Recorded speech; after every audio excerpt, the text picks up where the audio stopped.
আসসালামু আলাইকুম রহমতুল্লাহ। কেমন আছেন সবাই? আলহামদুলিল্লাহ, আমি খুব ভালো আছি। আজকে আপনাদের সাথে একটা হাদিস শেয়ার করব।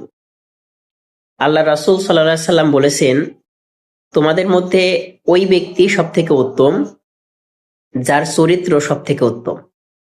এজন্য আসুন আমরা আমাদের চরিত্রকে আরো সুন্দর করে গড়ে তুলি। আল্লাহ তাআলা মানুষের চেহারা দেখেন না, টাকা পয়সা দেখেন না, দেখেন তার চরিত্র, তার আখলাক কেমন। আমরা চাইলেই মানুষের সাথে ভালো ব্যবহার করতে পারি। এটা সম্পূর্ণ আমার নিজের এখতিয়ার, নিজের মনের ইচ্ছা। আমি যদি মনে করি আমি মানুষের সাথে ভালো ব্যবহার করব, তাহলে আমি এটা চাইলেই করতে পারি, কেউ আমাকে বাধা দিবে না। এজন্য আসুন আমরা সকলেই একে অপরের সাথে ভালো ব্যবহার করি, সুন্দর ব্যবহার করি। আল্লাহ তাআলা তার রাসূলের এই হাদিসের উপরে আমাদেরকে আমল করা তৌফিক দান করুক। আমিন। ভালো থাকবেন, সুস্থ থাকবেন।